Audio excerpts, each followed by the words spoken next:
Bienvenue au Balado Vivre, la deuxième saison.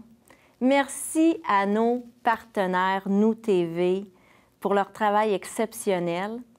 Et aujourd'hui, au Balado, on reçoit une femme extraordinaire, Caroline Michaud, une femme qui a vécu malheureusement des violences physiques et sexuelles, mais qui a su se remettre en piste. Et aujourd'hui, c'est avec ses beaux yeux brillants qu'elle nous raconte son histoire, mais surtout la façon dont elle s'est rétablie et qu'aujourd'hui, elle vit et elle n'est plus en mode survie. Donc, une belle heure avec nous, remplie de vérité et d'espoir.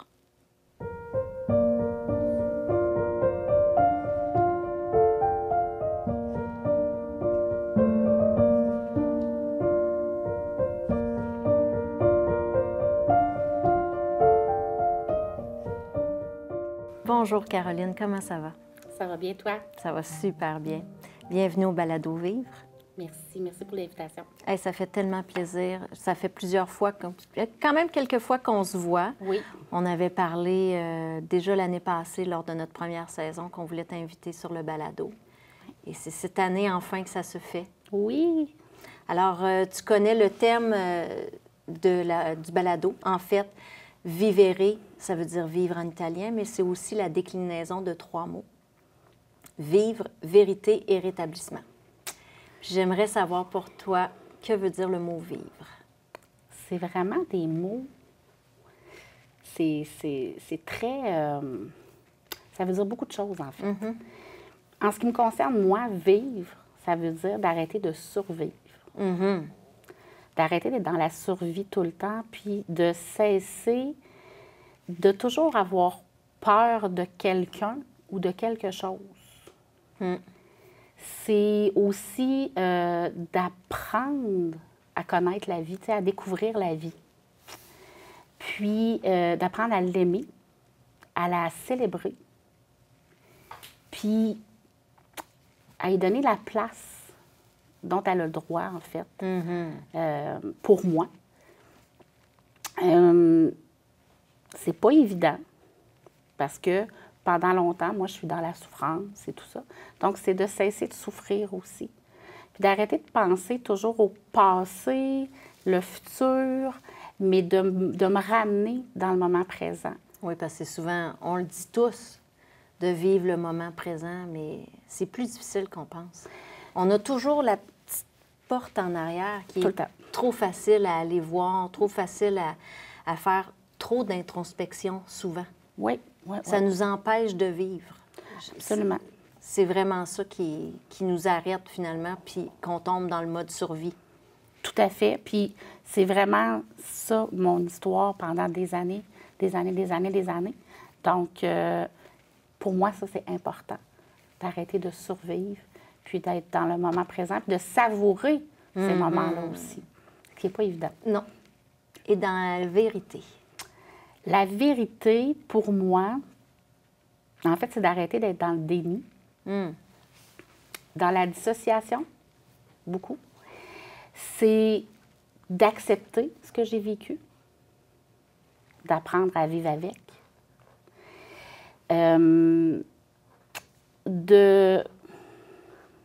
d'accepter les atrocités que j'ai vécues, me dire, oui, effectivement, ce que j'ai vécu, c'est l'horreur, mais je suis devenue une femme extraordinaire, avec un grand cœur, malgré tout ça. Donc, ça, c'est ma vérité à moi. C'est d'apprendre, en fait, me donner le droit d'aimer, puis d'être aimée aussi. C'est beaucoup ça, je te dis. Bien, c'est beaucoup. Oui. C'est énorme. Ça paraît énorme. facile Ça a comme l'air ça. facile quand on le dit comme ça, mais quand on le met en application, on le voit à quel point ça prend beaucoup de courage et d'énergie. Parce que c'est facile parler, c'est facile dire ce qu'il faut dire, mais de le mettre en application, c'est vraiment ça qui, à chaque jour, est un défi souvent. Effectivement. Puis aussi d'accepter, en fait, de me dire, d'intégrer que ce qui est arrivé, c'est pas de ma faute. Et tu n'es pas ce qui est arrivé. Absolument. Ça ne te définit pas. Non. Ça définit l'autre. Tout à fait. Quand on dit que la honte doit changer de clan, C'est ça aussi. C'est ça qu'il faut qu'on se permette de faire. Oui. Puis la vérité aussi, c'est que ça m'a amenée à être la personne que je suis. Donc ça aussi, c'est ma vérité. C'est pas beau ce que j'ai vécu, mais je peux le transformer en quelque chose de beau, qui est mon bagage de vie, qui est devenu moi, en fait. Et le rétablissement? Le rétablissement, ça, c'est un cheminement de toute une vie, en fait. C'est au quotidien, c'est au jour le jour. Il y a des journées plus faciles que d'autres. C'est pas quelque chose qui se fait comme ça. Le rétablissement, c'est de... Comment je dirais ça? C'est de vraiment y aller dans ma guérison, puis de vouloir continuer de guérir. Tu dirais-tu que tu te permets à chaque jour de te réaligner? Oui, puis j'ai pas le choix. Bien, c'est ça, hein? C'est souvent ça quand on est dans le rétablissement, parce que même quand on pense qu'on est totalement guéri, puis que ça ne reviendra pas, ou que c'est... Il nous arrive toujours quelque chose, une petite roche dans le soulier qui nous rappelle que, oh, OK, aujourd'hui, je me permets de me réaligner, puis de prendre le temps de respirer, puis de revenir dans mon rétablissement. Hein? Il y a tout le temps quelque chose. Tout le temps, que ce soit une parole de quelqu'un, quelque chose qu'on voit à la télé, une odeur, une chanson. Il y a tout le temps quelque chose qui nous ramène à ce qu'on a vécu, aux séquelles, aux traumatismes, peu importe, aux cicatrices. Donc, c'est toujours de se ramener, de se ramener, de se ramener. C'est aussi, moi, dans le rétablissement, c'est d'arrêter de toujours vouloir laver ma honte. C'est aussi pas facile. Ça paraît facile, tu sais, quand je le dis, mais de le vivre, de le faire, c'est pas évident. Ce qui fait partie aussi du rétablissement, c'est de vouloir tendre la main à des femmes qui en ont besoin. Ça, pour moi, ça fait partie de ma guérison aussi. C'est ça qui est beau. C'est ça que je trouve dans toutes les femmes qui sont passées ici. Je trouve que c'est tellement le message qui ressort le plus souvent. Toutes celles qui ont vécu des épreuves, elles veulent que ces épreuves-là servent à quelque chose. Oui.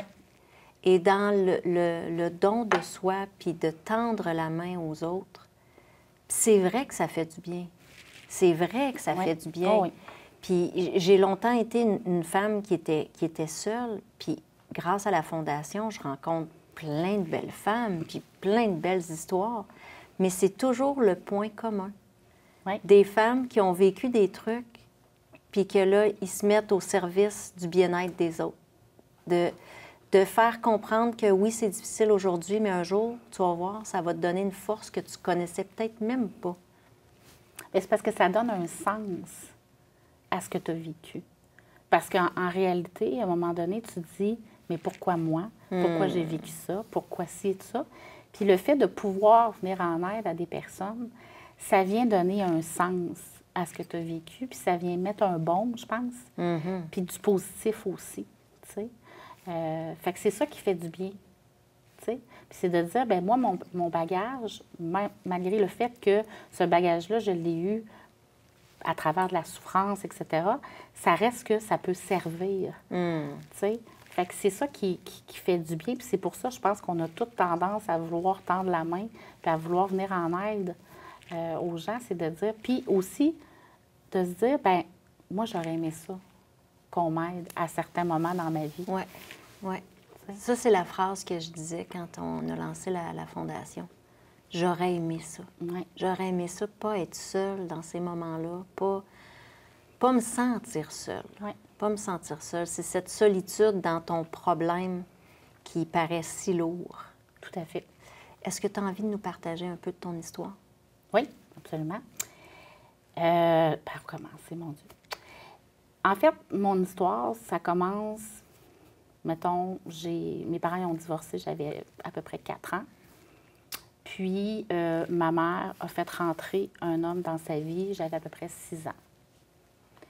Puis, cet homme-là est devenu mon bourreau. Oh boy. Donc, il était dans ma vie de l'âge de 6 ans jusqu'à l'âge de 13 ans. Puis, en fait, cet homme-là, c'était un monstre, littéralement. Son but dans la vie, c'était de me détruire à tout prix. Tu avais 6 ans. Oui, j'avais 6 ans. La première fois qu'il est rentré chez moi, puis en fait, c'est pas un inconnu, hein, c'était, là, ça va être difficile un peu de se mettre dans la famille, si je peux dire. C'était mon oncle, en réalité. Oh! Donc, c'était le mari de la sœur à mon père. OK? OK. Donc, je le connaissais. C'était Ben pas oui. un inconnu.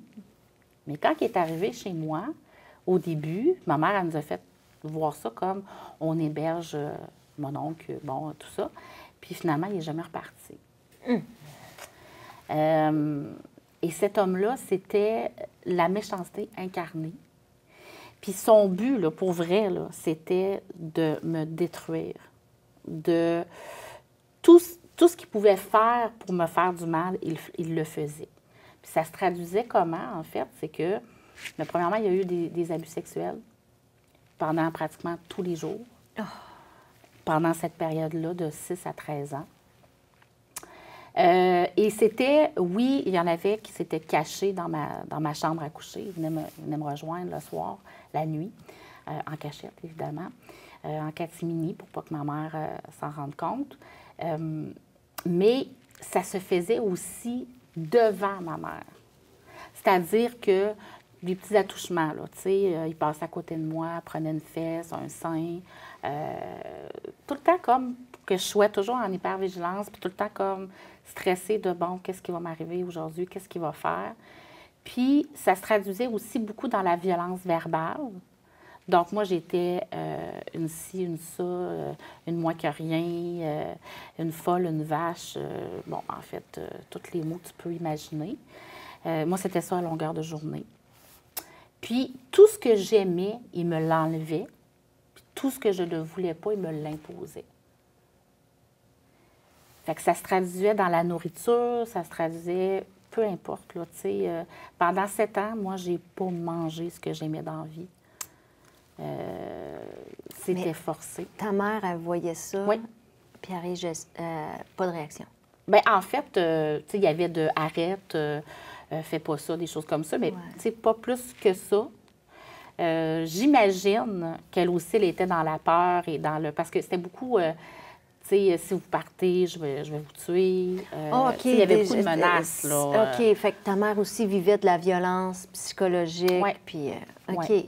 Tu sais, si tu pars, je vais vous retrouver, je vais tuer tes enfants, je vais t'en vouloir toute ta vie. Évidemment, ça, je l'ai su après. Là, il ne faisait pas ces menaces-là devant nous nécessairement. Donc, c'était très... tu sais, à un moment donné, on a vécu sur... il nous a amenés à rester dans le fin fond d'un rang. Tu sais, tout ça était calculé, évidemment. Là. En campagne, pas de voisins.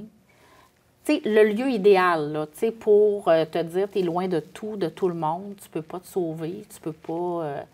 fait que c'était vraiment la place idéale. Puis là, il a commencé à amener le téléphone dans sa voiture le matin quand il partait pour être sûr qu'on n'appelle pas personne.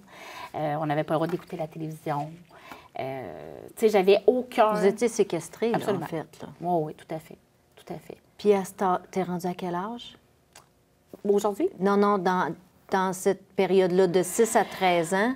Là, À 6 ans, on est moins conscient, mais à 13, on le voit bien, là, que ça ne fonctionne pas. bien, en fait, ça fait un petit bout qu'on le voit que ça ne fonctionne pas. Moi, il n'y a pas une journée que je n'ai pas demandé à ma mère de m'en aller. Tu sais, à tous les jours, je disais à ma mère, on s'en va dessus. On s'en va dessus. Tu sais, à un moment donné, c'est comme... C'était l'horreur, là. Oui. Tu sais, il nous menaçait avec des fusils. Il y avait des fusils dans la maison, tout ça. Puis quand il était fâché, tu sais, mettons après nous autres, il sortait, il allait tuer un chien. Parce qu'on avait des chiens dehors. On avait un élevage de chiens. Puis là, il rentrait en dedans et il disait, la prochaine fois, c'est toi. Tu sais, exemple. Donc, on se faisait réveiller avec un verre d'eau froide d'en face le matin. C'était tout le temps, tu sais, tout le temps de la méchanceté, toujours de la... Toujours... Fait qu'à tous les jours, moi, je me demandais, qu'est-ce qu'il va me faire? Qu'est-ce qui va arriver? Qu'est-ce qui... Tu sais, j'étais toujours dans la peur. Tu sais, il m'enfermait dans le sous-sol. C'était l'espèce de, tu sais, les vieilles maisons Oui, en oui, strand, oui, tu sais, bon, c'est 4 pieds de haut, en terre battue, tu sais, bon, fait qu'il m'enfermait là, il m'envoyait chercher des patates, puis fermait la porte, puis la lumière fermée, puis il pouvait me laisser là 10, 15, 20 minutes, des fois plus. Puis il fallait pas que je montre, que je démontre que j'avais de la peine, que Ben non, j'avais parce peur. qu'il aimait ça, Ben c'était oui. son gaz, ça. C'est ça. Fait que pendant longtemps, il fallait que je refoule mes émotions, mais tu sais, d'être le plus neutre possible pour pas y montrer que ça m'affectait, pour montrer que ça. Mais ça s'est fait avec le temps parce qu'à 6, 7, 8, 9 ans, j'avais pas cette intelligence émotionnelle-là, puis j'avais pas compris comment. Fait que j'en ai mangé de la chenoute, là. Tu sais, ouais. Puis comment vous avez réussi à vous sortir de là? En fait, c'est ça, à 13 ans, on était, moi, ma mère et lui, dans la voiture. On s'en allait le porter, lui, à son travail. Puis par la suite, ma mère gardait la voiture, allait me porter pour que j'aille garder des enfants. Puis elle s'en allait à son travail. Puis dans la voiture, pour aucune raison, je ne sais pas ce qui s'est passé, là, il y a une bulle. Il roulait à toute allure. Il était fâché, on ne comprenait pas pourquoi. Puis il fumait la cigarette, tout ça. Puis il envoyait des allumettes en feu dans la voiture. Puis tout le long, il nous traitait tous les noms, puis bon, etc., etc. Moi, tout le long, je me suis dit, on va se planter quelque part, là, on va rentrer dans un poteau, ça va être fini. Mais honnêtement, ça m'aurait quasiment... J'aurais quasiment aimé mieux que ça finisse de même. Fait que quand on est arrivé à son travail, sur le lieu de travail, puis qu'on a fait un switch de conducteur, il nous a menacé de mort et on avait un collègue de lui qui était là à ce moment-là et qui a entendu la menace. Donc, quand on embarquait dans la voiture, ma mère, elle a dit, là, on appelle la police. Fait qu'on a appelé la police, on a fait une déposition, moi, ma mère, qui était quand même assez longue et pénible. Puis, il est revenu sur les lieux de où moi je gardais. On a appelé la police pour dire, là, il est là, qu'est-ce qu'on fait, là, tu sais? Parce que là, il est dehors, on a fermé les portes, on a barré, tout ça, on a enfermé les enfants dedans. Ma mère n'a jamais été travailler, elle est restée avec moi là-bas. Et puis, c'est ça. Puis, la police est arrivée, ils l'ont menotté, ils sont partis avec. Ils l'ont gardé 24 heures. Alors, on a eu 24 heures pour déménager. Partir, sortir de là, etc. Donc, c'est comme ça qu'on a réussi à sortir de là. Mais c'était pas fini, là. C'est pas parce que tu sors physiquement quelque part que c'est fini, là. Donc... Est-ce que c'était à ce moment-là que ta mère, elle a appris qu'il t'abusait puis tout ça? Non, elle le savait. Elle le savait? Oui. J'y avais dit d'ailleurs, bien, premièrement, elle le voyait, là, il venait dans la chambre de bain, j'avais pas le droit de barrer ma porte, fait qu'il venait pendant que je prenais mon bain. Tu sais, elle a vu des choses, tu sais. Il m'a déjà embrassée devant elle, là. Tu sais, quand je dis embrasser, c'est pas un petit bec sur le bout de la bouche, là, tu sais. Fait qu'il faisait des choses devant elle. Mais le gros, je dirais, le plus gros abus que j'ai eu, c'est très peu de temps avant qu'on parte. Il avait décidé qu'on dormait dehors, à pleine lune, aux étoiles. Puis il voulait qu'on fasse un genre de camping, là, tu sais. C'est parce qu'il y avait des bulles, il y avait des lubies comme ça, des fois, là, tu sais. Premièrement, il prenait beaucoup d'alcool. Fait que ça y arrivait souvent, là, d'avoir des bulles comme ça. Fait que moi, j'étais contente parce que je me disais, on va tous être dehors. Fait qu'il ne m'arrivera rien. Fait que, mais c'est pas ça qui est arrivé parce que mon frère, il a dit, moi, parce que j'ai un frère, mon frère, il a dit, moi, non, je reste pas ici, je rentre en dedans. Ma mère a dit, moi non plus, je rentre en dedans, je me fais piquer, fait que c'est terminé. Alors moi, j'ai voulu rentrer, il n'a pas voulu, évidemment. Et là, j'ai vraiment vécu le plus gros abus, vraiment, que j'avais eu de toutes ces années-là. Il a fini par s'endormir et quand je suis rentrée en dedans, je suis allée réveiller ma mère. Puis là, je lui ai dit ce qui venait de se passer. Et je pleurais, évidemment. Et ma mère, elle m'a dit, va te coucher. C'est tout. Ça s'est arrêté là. Donc, moi, je me suis dit, elle ne me croit pas, ou elle ne veut pas en entendre parler, ou peu importe. Donc, je suis partie avec ma peine, ma douleur, coucher dans mon lit, à broyer ma vie. Ouais. Fait que ma mère, elle le savait, là. OK. Ouais. Puis aujourd'hui, tu parles à ta mère? Non. OK. Non, mais c'est récent, là. OK. C'est long avant de... Tu sais, moi, j'ai voulu avoir... Tu sais, j'ai pas eu de mère quand j'étais jeune parce qu'il nous empêchait d'avoir une maman. Tu sais, nous, quand on était malade, il fallait s'organiser tout seul, etc., etc. Ma mère n'avait pas le droit de nous câliner, elle n'avait pas le droit d'être une mère, en fait. Il ne donnait pas ce droit-là. Donc, moi, j'ai pas eu de mère, en fait. Fait que ça m'a beaucoup manqué. Fait que toute ma vie, j'ai voulu avoir ma maman. Tu sais.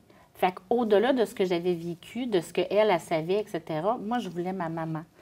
Donc, j'ai été longtemps à essayer d'avoir une relation avec elle malgré ça, essayer de lui pardonner, de me dire, écoute, elle aussi était sous l'emprise d'eux, elle a vécu des choses, etc. Donc, j'ai vraiment là, essayé à m'en rendre malade. Puis, l'année passée, elle m'a dit quelque chose d'épouvantable au téléphone, de très, très, très, très, très méchant, très mesquin. Puis là, ça a été terminé. Donc, ça, c'est le 30 avril 2023. On est en 2024, là. C'est ça. 30 avril 2023 que j'ai cessé de lui parler. Ouais. Et là, tu as dû te reconstruire de ton trauma d'avoir vécu ça. Oui.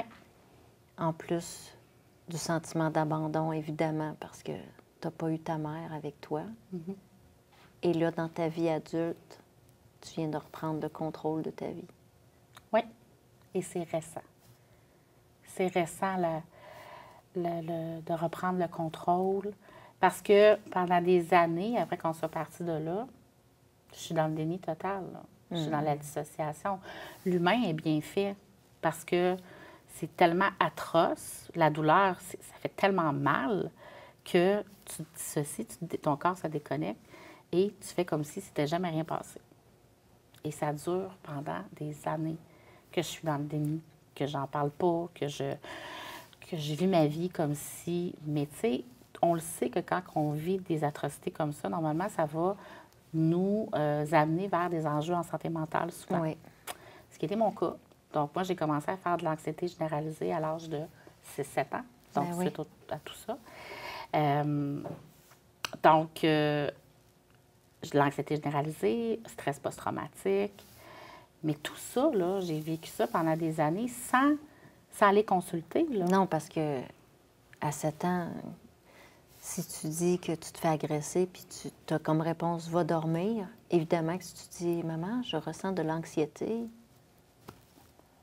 on s'en fout pas mal. C'est ça, exactement. Puis de toute façon, je ne sais pas ce que j'ai. Ben non, exactement. À cet âge-là, de toute façon, c'est pas ça qu'on doit vivre. Non. Puis à l'époque, c'est pas comme aujourd'hui. Il n'y avait pas de sensibilisation au niveau de la santé mentale, de l'anxiété, tout ça. Aujourd'hui, on en entend parler. On voit, il y a des campagnes de sensibilisation et tout ça. Mais dans les années 80, 90, c'était pas comme ça. Donc moi, je ne savais pas ce que j'avais. Je ne savais pas, mais je vivais constamment avec des symptômes d'anxiété. Je ne filais pas bien, j'allais pas bien, je faisais de l'insomnie, etc., etc. C'était très intense, mes symptômes, mais j'allais consulter pour la première fois pour ça. J'avais 25 ans. OK. Donc, de l'âge de 6-7 ans jusqu'à l'âge de 25 ans. Mettons qu'on se dit de 6 à 13, tu ne pouvais pas aller chercher de l'aide de toute façon. Non. Mais de 13 à 25, c'est 12 ans de souffrance. Oui. J'ai peur que... tu sais, moi, je me sens toute seule avec ces douleurs-là, ces symptômes-là, que je ne connais pas. Et moi, ma peur, c'est de le dire, puis de dire, elle est folle. Fait qu'on va l'enfermer à rebâche fort avec une camisole de force. On va la mettre dans une pièce, on va fermer la porte, on va barrer, puis ça va être terminé, on n'entendra plus jamais parler d'elle. Moi, c'était ça, ma peur. C'était qu'il me fasse disparaître parce que ça n'avait pas de bon sens ce que j'avais. Je n'étais pas capable de m'expliquer c'était quoi ça. Parce que c'est devenu très handicapant. Là. Je veux dire, à l'école, je faisais des crises de panique par-dessus crises de panique. Fait que j'avais de la misère à aller à l'école. Pourtant, j'étais très bonne, mais j'étais tellement anxieuse, je filais tellement pas bien que je passais mon temps à pas aller à l'école. Ben oui. Ben oui. Donc, ça l'a vraiment ruiné toute ma période de scolarité, toute mon adolescence, tout mon début d'âge adulte. Ça a été très intense. J'ai perdu des emplois, j'ai lâché l'école. Tu sais, j'ai lâché l'école à 16 ans. Puis là, j'ai dit, je vais aller à l'école de la vie, je vais aller travailler. Ouais, Je n'étais pas capable d'aller à l'école, je n'étais pas plus capable de garder une job. Ben non.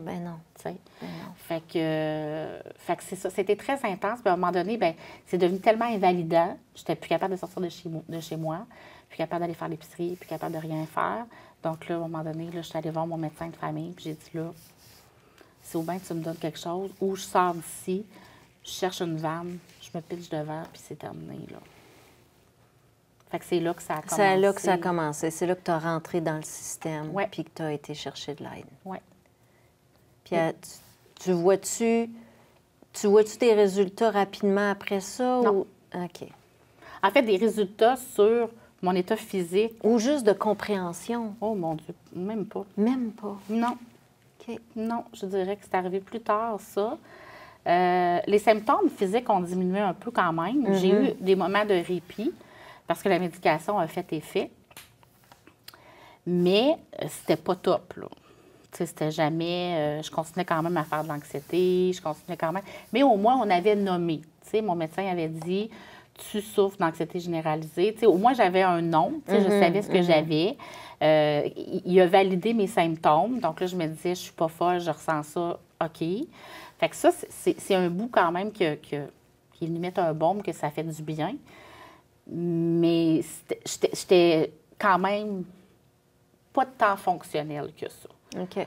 Pas tant fonctionnelle parce qu'évidemment, j'avais pas été guérir ce qui se passait en dedans. Ben non. Puis tout ce que j'avais accumulé avec les années et tout ça. Donc, moi, c'était tout pris, tu sais. Et j'étais une bombe, même pas en retardement, j'étais une bombe tout court. Je sautais à la moindre chose. Pas capable de comprendre mes émotions. Fait que moi, la seule émotion que je connaissais, c'était la colère. La seule. Donc, j'étais constamment fâchée, en colère. Tout m'irritait. J'étais... Parce que cette belle couche de colère enveloppait toute cette peine et cette tristesse qui n'avait jamais été pris, en fait. Pris au sérieux, puis jamais... Non. Il n'y avait jamais personne qui t'avait dit, regarde, donne-moi la main, on va te sortir de là. Non. Jamais. Puis c'est quoi que tu as fait pour réussir à en parler puis à commencer à prendre conscience? Bien, en fait, j'ai tombé en arrêt de travail, en invalidité. Pour la première fois, j'avais 34 ans, je pense. Mon dos, c'est 9 ans plus tard. Oui. Oui. 9 ans plus tard.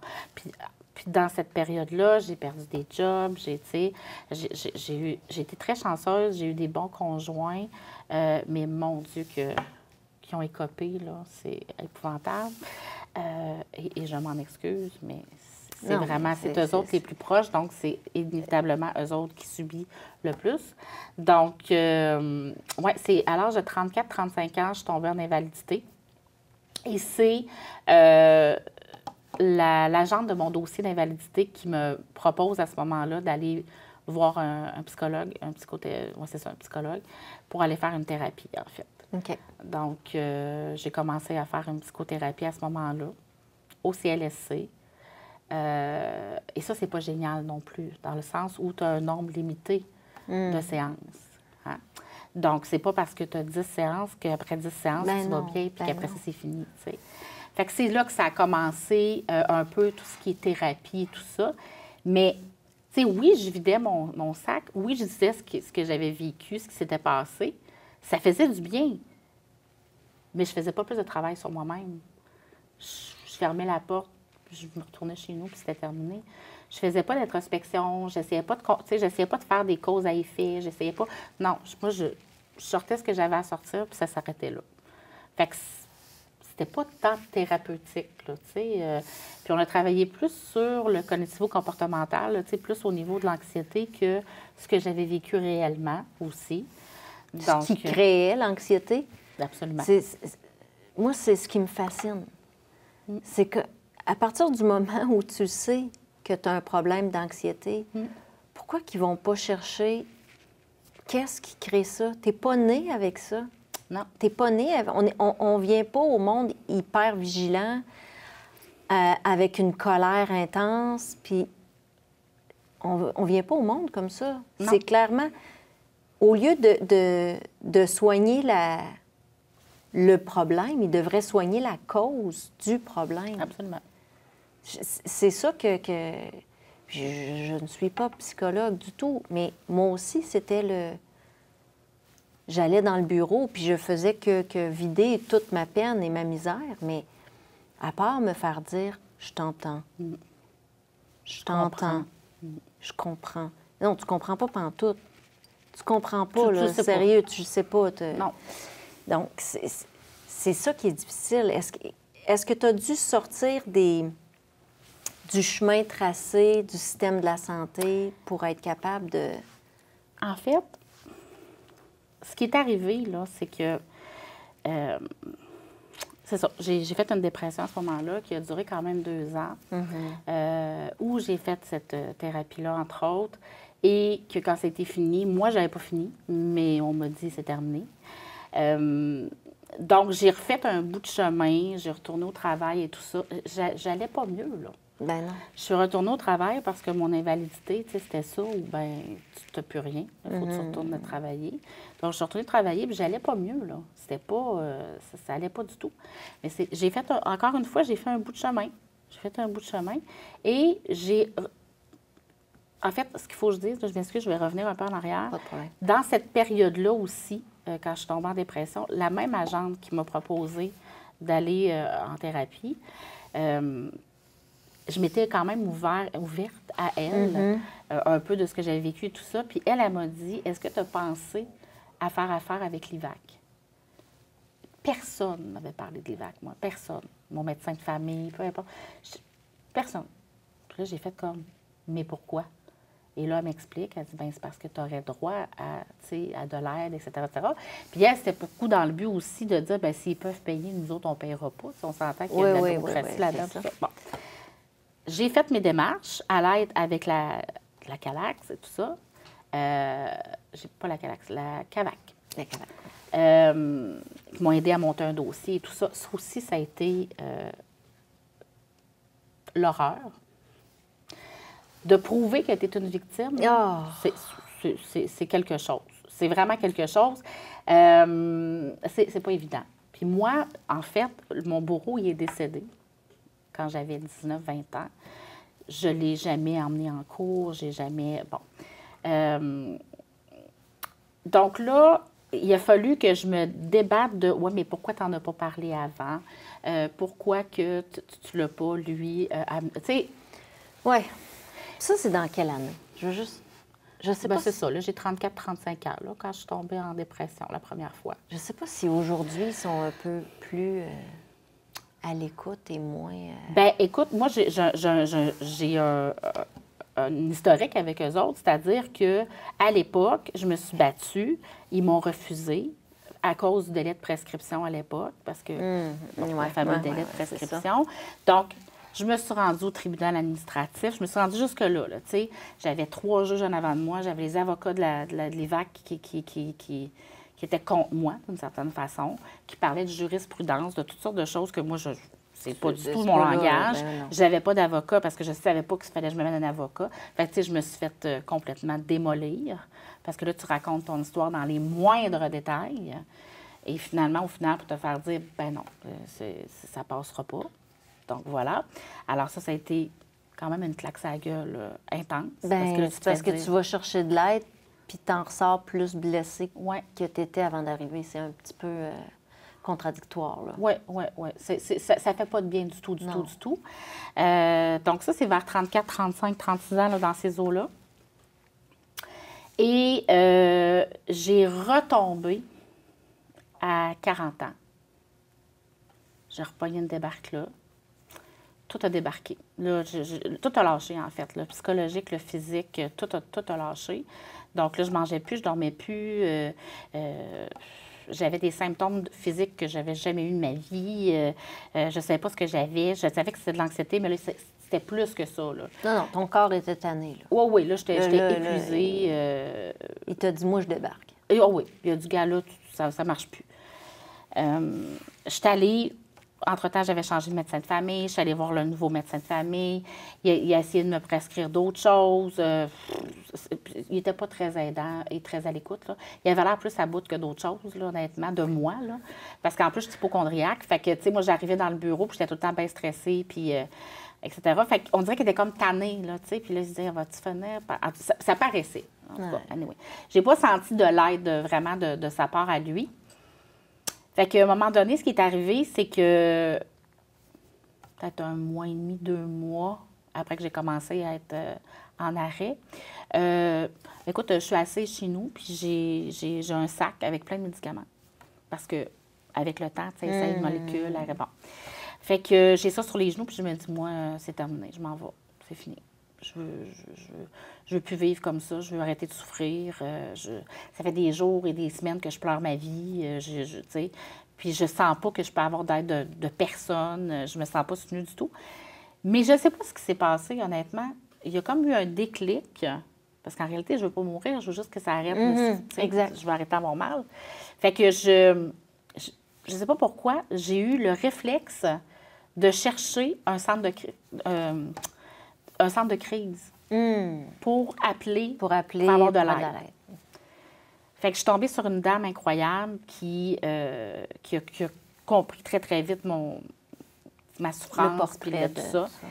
Et c'est elle qui me dit, écoute, faut que tu ailles à l'hôpital, tu peux pas rester comme ça, tout ça. Elle m'a accompagnée là-dedans. Elle a appelé l'hôpital. Elle dit, elle s'en vient, tout ça, il faut qu'elle soit prise en charge tout de suite, tout ça. Alors, je suis rentrée dans le système comme ça. OK. Donc, urgence psychiatrique. Par la suite, je suis allée, anciennement ce qu'on appelle Robert Richefort, mais finalement, c'est l'Institut universitaire de santé mentale du Québec. Fait que j'ai fait un séjour là. Et là, j'ai eu, pour la première fois, une psychiatre qui, elle, a revu toute ma médication et qui a fait, pauvre toi, ce que tu prenais, c'était pas ça. Donc là, le sevrage, commence une nouvelle médication, commence une espèce de suivi, thérapie avec une psychiatre. Le séjour à l'hôpital aussi, rencontre des professionnels de la santé, tout ça. Donc, j'ai commencé une thérapie aussi à la clinique de jour pendant que j'étais là-bas. Donc, c'est là qu'a commencé mon processus de guérison. OK. Fait que c'est à l'âge de 41 ans. Que là, j'ai commencé à faire vraiment des ateliers psychoéducatifs. Tu sais, vraiment, j'étais allée chercher l'aide dont j'avais besoin, mais parce qu'on m'accompagnait. On te guidait. Et on me guidait là-dedans. Ben oui. C'est comme ça que ça a commencé, en fait. OK. Oui. Et là, j'en ai fait là, de la thérapie, puis des ateliers psychoéducatifs, puis de la mentalisation. Puis j'ai fait beaucoup, beaucoup de choses. Et là, j'étais accompagnée, mais deuxièmement, j'avais quand même une maturité aussi à cet âge-là qui était... Et là, j'étais prête à vraiment aller jouer dans mes bébites, là, puis à faire du ménage, puis commencer le processus de guérison pour vrai, puis aller au fond des choses. Puis comment ça l'a changé ta vie? Ça a changé ma vie...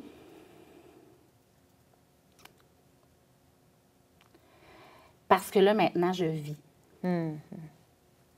Parce que jusqu'à l'âge de 41 ans, moi, je survivais. Il n'y a pas d'autre mot. J'étais en survie. Ah oui, ben oui. Donc, c'est ça que ça a changé. C'est que j'ai commencé à vivre, à me donner le droit d'être heureuse, me donner le droit d'aimer, d'être aimée. De faire confiance. Est-ce que maintenant, tu laisses rentrer les gens? Oui. Oui. C'est pas facile. C'est pas facile. J'ai encore... tu sais, j'ai des séquelles, là, j'ai des traumas. C'est sûr. OK? Fait que c'est sûr que je fais pas ça comme ça. Tu sais, faire confiance... Ce que j'ai de la misère, c'est ma vulnérabilité, surtout avec mon conjoint.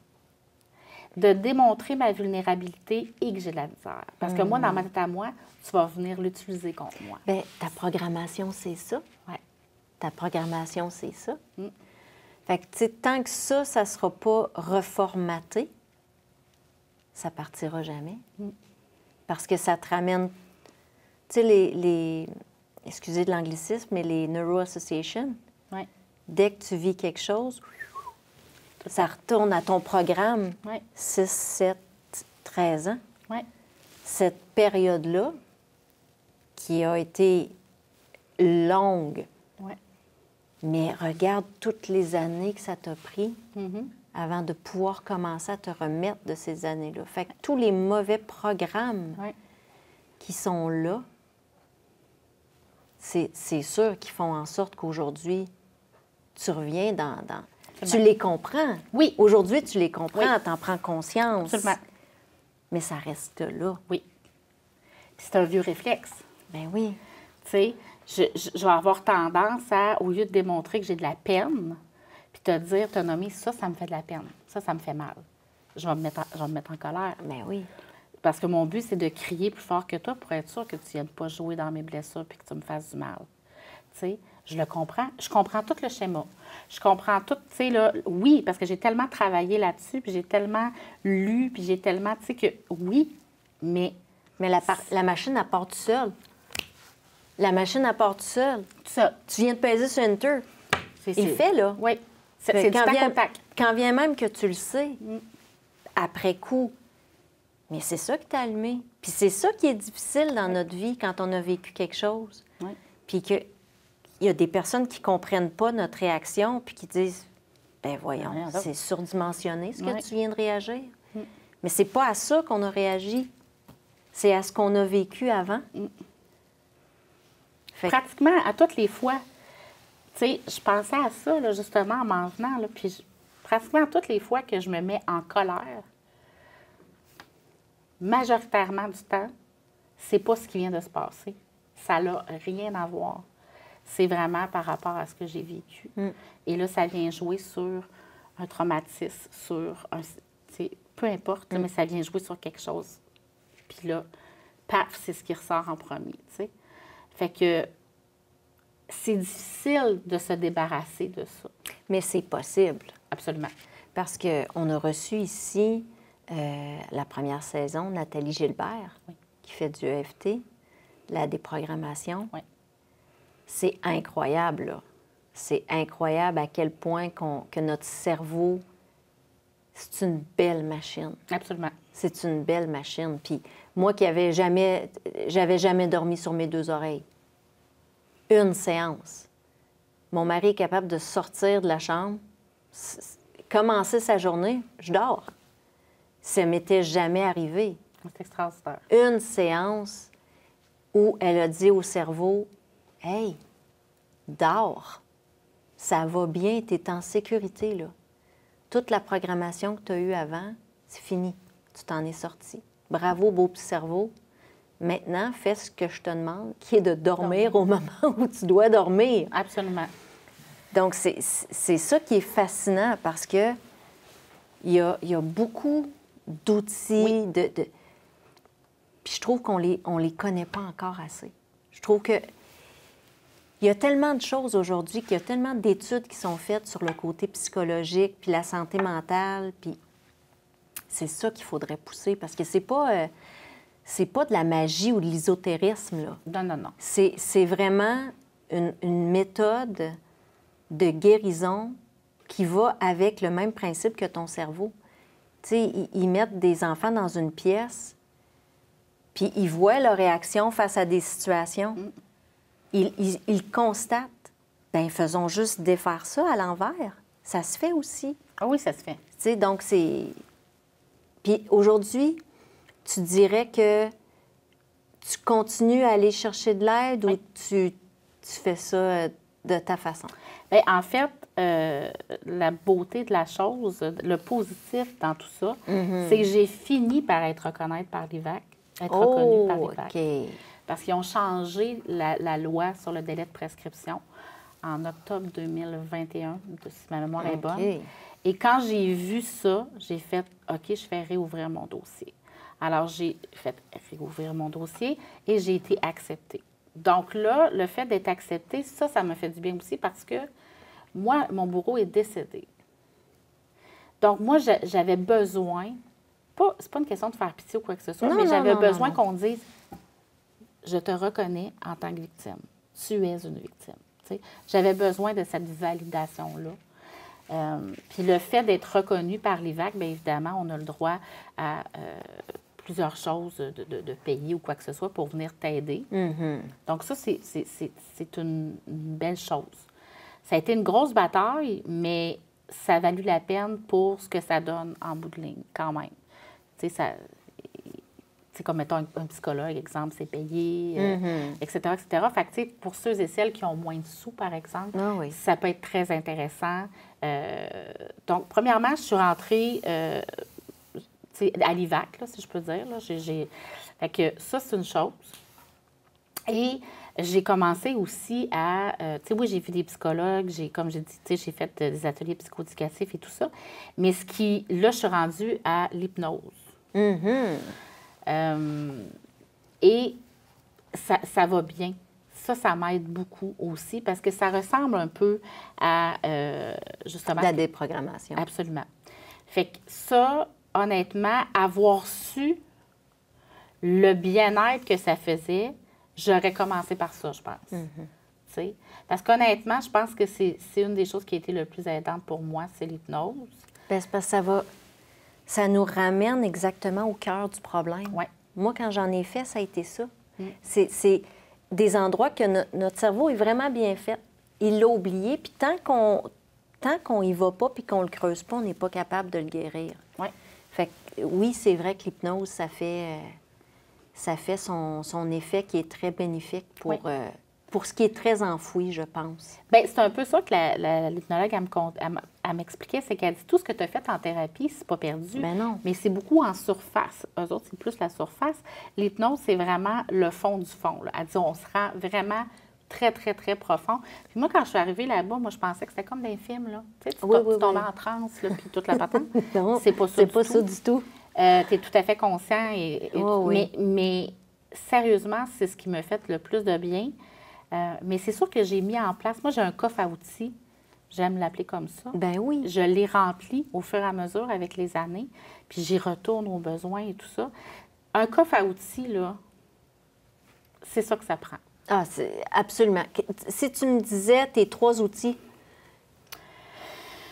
Mes 3 outils. Technique de respiration. Ça, pour moi, c'est une valeur sûre, autant pour l'anxiété que pour les émotions, pour tout ça. La respiration. Le sport, l'activité physique, peu importe quoi, là, aller marcher, peu importe, mais bouger. Et je te dirais la lecture. OK. Beaucoup, oui. La lecture, beaucoup, beaucoup. Je te dirais que c'est pas mal les 3 choses qui... Puis c'est pas extravagant. Non. C'est fou, hein, comment on se recentre. Ouais. C'est fou comment on se rend compte que, justement, le rétablissement est dans les petites choses. Oui. Je vais me permettre de lire. Je vais me permettre d'aller prendre une marche, puis je vais me permettre de respirer. Oui. C'est parce que moi, toute ma vie, là, mon cerveau, ben oui. Il n'est jamais off. Ben non. Toujours dans l'hypervigilance, toujours, tu sais, tout le temps, tout le temps, tout le temps. Fait que moi, là, un break, là, je ne connaissais pas ça. Là. Mais non. Me prioriser, me mettre en avant, me choisir, je ne connaissais pas ça non plus. Tu sais, fait que là, je me choisis. Et je prends le temps de me guérir et de me soigner. Et je prends du temps pour moi. Et je me donne de l'amour. Je suis douce avec moi-même. La personne la plus importante pour toi, c'est moi. C'est toi. Et voilà. Et j'aurais aimé le comprendre avant. Mais tu sais, on ne peut pas revenir en arrière. Non, c'est terminé, c'est fait. C'est fait. Et ça aussi, ça fait partie de la guérison, c'est-à-dire de dire, écoute, il faut que tu acceptes ce qui s'est passé. Tu n'as pas de machine à remonter le temps. Tu ne peux pas revenir en arrière. Tu ne peux pas effacer ce que tu as vécu. Fait que maintenant, tu as le pouvoir de travailler sur toi ici, maintenant. Tu as le pouvoir d'avoir une belle vie là. De te créer une vie de bonheur. Tu l'as. Là, ça, là, tu peux le faire là. Exact. Tu as assez perdu de temps. Tu as assez donné d'années aux autres. Maintenant, tu vas te les donner à toi. Exactement. Puis, je sais que tu as un projet qui s'en vient, justement, en lien avec tout ça. Si tu as envie de nous en parler. Bien, en fait, j'ai un projet, entre autres, c'est que je suis en train d'écrire mon livre sur mon histoire, qui est très thérapeutique. Puis en même temps, je me dis, nécessairement, ça peut aider des gens, c'est sûr et certain, de lire mon histoire. Et j'ai envie de me créer un balado. OK. Éventuellement. Et ce balado-là, dans le fond, ça va être de rencontrer des femmes qui vont venir me voir. Des femmes qui ont vécu... Moi, c'est sûr, je sais qu'il y a des hommes qui ont vécu de la violence et tout ça. J'ai rien contre. Moi, je choisis la femme. Qui ont vécu de la violence, peu importe la forme de la violence, qui viennent me rencontrer, qu'on puisse discuter. C'est là-dessus que je travaille aussi. Ouais. Puis ça va te mettre de l'avant. Ouais. Je pense que c'est ça qui est beau. C'est que toi, qui as toujours été un peu séquestré dans tes murs de blessures et tout ça, te mettre de l'avant, être ici aujourd'hui, puis qui est un tremplin probablement pour... je suis pas mal certaine qu'on va te revoir sur le balado. Je suis pas mal certaine qu'on va te revoir sur le balado. Puis je suis certaine que ton livre va être apprécié puis va aider des femmes. Puis oui, on parle aux femmes parce que on a plus l'impression, justement, on est des femmes, on a plus l'impression de connaître des femmes. Puis c'est un peu légitime dans le sens de dire, on serait bien mal vu de dire « Ah, on connaît tout le monde. » Tu sais, on connaît les hommes, les femmes, de la façon qu'ils vivent les émotions.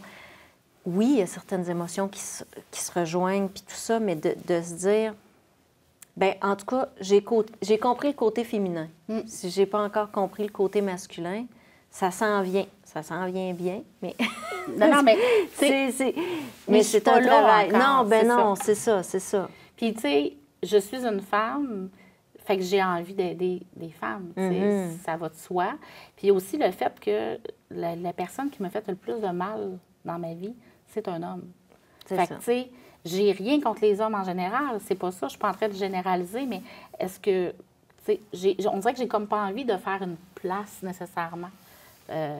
Exemple, dans mon balado. C'est légitime. Ben oui, puis c'est légitime aussi. Tu sais, dans le sens où, quand tu choisis aussi qu'est-ce que tu as envie de faire, de quoi tu as envie de parler, quels seront tes moyens d'avancer, tes projets et tout ça. Fait que, puis ça reste un trauma. Ça reste un trauma. Ouais. Si c'était une femme qui t'avait blessée, ben tu aurais peut-être plus de difficultés à faire rentrer une femme dans ta vie. Absolument. Donc, ça reste que même si on est en rétablissement puis qu'on grandit à travers ça, nos blessures restent, puis nos façons d'agir avec l'expérience qu'on a eue se reflètent un peu dans nos gestes et mouvements et dans les décisions. Exactement. Puis, il faut faire la paix avec ça. Oh oui. Il faut faire la paix avec ça. C'est correct, tu sais. Tu sais, je me dis, regarde, j'ai le droit de le faire de la façon que moi je veux. Tout à fait. Ça part de mon projet à moi, de ma volonté à moi. Puis c'est sûr et certain que peu importe ce qui va arriver dans les prochaines semaines, mois, années, peu importe, je veux aider le maximum de personnes possible. Donc, ça se traduira comme ça pourra. Il arrivera ce qui arrivera, que ce soit du bénévolat, que ce soit... éventuellement, un jour, je voudrais arrêter de faire le travail que je fais actuellement depuis plus de 20 ans, puis de vraiment me consacrer à ça, c'est-à-dire aider la femme. Je ne sais pas comment ça va se traduire nécessairement, mais je sais que je veux passer le reste de ma vie à aider les femmes, peu importe la manière. Ça n'a pas d'importance. Ça peut être un petit geste, ça peut être... peu importe. Donc, moi, je suis vraiment beaucoup là-dedans. Et ça me fait du bien de penser à ça. Ça me fait du bien de penser à ça. Puis ça me fait du bien aussi de savoir qu'on peut s'en sortir. On a le droit d'avoir une belle vie. On a le droit de réussir notre vie personnelle et professionnelle malgré tout ce qu'on a vécu.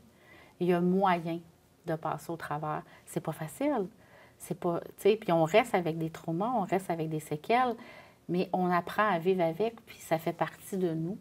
Puis à un moment donné, bien, on jongle avec ça, puis on est capable de... Puis ça fait en sorte, je le disais un petit peu au début de l'entrevue, mais c'est ce qui fait que je suis moi. Tu sais, fait que, est-ce que je peux tout détester de ça? Non. Parce que je pense sincèrement que si je suis cette femme-là aujourd'hui, bien, c'est beaucoup à cause de ce que j'ai vécu et de ce qui m'est arrivé et de tout le parcours qui s'en est suivi. Donc, est-ce que je peux me dire qu'en quelque part, bien, il y a du positif à travers ça, malgré tout? T'sais? C'est Adi Giroux qui disait « Honore tous tes choix, même ceux que tu n'as pas choisis. » Parce que c'est ce qui fait où tu es aujourd'hui et la personne que tu es aujourd'hui. Oui. Donc, il faut honorer même notre passé, parce qu'aujourd'hui, ça fait la personne forte qu'on est. Oui. Ah, ça, pour être forte, là, oui. Ouais, écoute, dans tes beaux yeux brillants, je le vois, ta force. Merci beaucoup d'avoir partagé avec nous. Merci à toi. C'est déjà terminé. Déjà? Mon Dieu, ça a passé vite. Ça a bien été, hein? Oui. Merci à vous d'avoir été là. Je vous rappelle que la Fondation est en levée de fonds. Donc, si vous voulez faire un don, on a une belle boutique en ligne au www.fondationvivere.ca. Merci à nos partenaires Cogeco, Nous TV. Merci infiniment de votre excellent travail. On est tellement fiers de revenir pour une deuxième saison. Et je vous quitte en vous disant qu'il n'est jamais trop tard pour commencer à vivre. Merci. À bientôt.